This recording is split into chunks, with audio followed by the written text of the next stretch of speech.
Good evening and welcome to the shell hole. This is my first video covering content in relation to Global War 1936, the version 4 map, which I've just had for the last couple of weeks.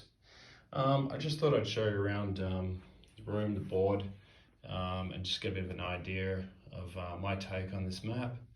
I really like this map. I got the flag version of the map as opposed to the rondel version of the map. I had version 3 previously, which I thought was a great map in itself. However, I think this is a real upgrade, version 4 from version 3. I really enjoy the colours, the vibrant nature of the map. I think they've done a brilliant job in sort of enhancing and making some of the zones a little bigger, especially say in China and Europe, where things can get pretty busy. This is a game in progress at the moment. It's 1938. Turn 5. As you can see, Japan has sort of just started to make some incursions into mainland China here. Like I said, they've really just started doing that. They've sort of amassed a force there in northern Manchuria, coming out of Rihe, where they've got a minor factory. As you can see, they've got their navy there, sort of anchored off the coast of China, northern China, or northeast China. Just moving right along, this particular map I went for, as I went for the flag version, I had to then upgrade and change all my rondels as well for the map, just so they all matched. A little particular like that. I'm also working towards getting some 3D terrain to match. That's just really sort of been released recently. In relation to this game progress, as you can see, we've got the Far East Command here with their navy sort of stacked up just outside of Calcutta here, obviously trying to sort of deter any kind of Japanese threat. We've got Russia here that's made a couple of, using their sphere of influence, they've sort of pushed into northern Iran. They haven't taken the whole country yet because obviously they're restricted from doing that at this point in the game. They haven't got a lot of forces here in Eastern Europe to obviously combat against any sort of potential German threat that may come their way in the next calendar year or two. Moving into Africa, Abyssinia's been a bit of a stalemate. Italy did try and make an attempt to take it there at one point, but there's been a fair bit of land lease into there. They probably have the numbers now, but the Italian players sort of a little cautious, a little gun shy after losing a few units in there. There's been some Australian troops land here in Tanganyika, motorised unit and a artillery piece being escorted. That transport was escorted by a destroyer. There's still obviously Italian forces here in the north of Africa. Moving into the Med, got the British fleet here, sort of anchored near Gibraltar.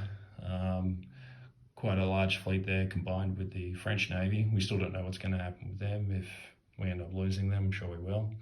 And as you can see, the Italian Navy's in port, sort of being protected. Moving over into Spain, the Republicans actually went quite well. They had to sort of land lease a fair bit into there. The Nationalists did get unlucky and got a little diced, I'd have to say, to be fair. They had a few battles that didn't quite go their way, and in the end they ended up just relinquishing that, which was handy for the Comintern. Moving right along into Europe here, I really like the fact that France is a lot bigger in this version of the map than version 3. I'm currently running the mid-size version of this map, which is the 4x8, which I really enjoy. All these pieces here that I've been painting, it's been a sort of a labour of love.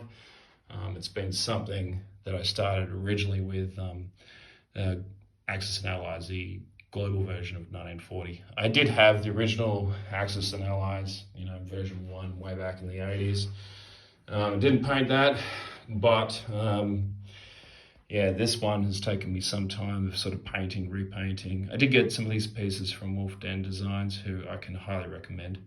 Not only is he a good guy, but he's a genius with a paintbrush. Yeah, I really enjoy this map. I think painting it all up, even though it has taken me a hell of a long time, it's a bit of a labour of love.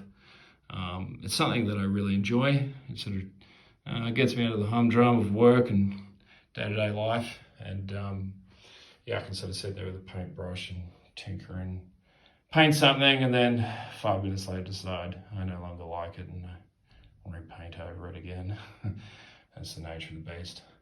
But anyway, I just thought I'd quickly show you the map, do a bit of a fly around, and just introduce myself, and hopefully I'll do a few more of these videos. I'd like to get a YouTube game in there at some point, probably finish this one off first, or I do that. But yeah, just thought I'd show my map and give you my thoughts on the map. It's an excellent map that HPG have put out. Really enjoy their pieces. There's not too many legacy pieces here from out of the box. Most of these pieces are all HPG pieces. Most of them are 3D printed. There's a handful of plastic molded pieces. There's very few here that are still surviving from the original Global War Axis and Allies version. But yeah, here we are. Any questions, feel free to post comments below and I'll get back to you. Thanks very much.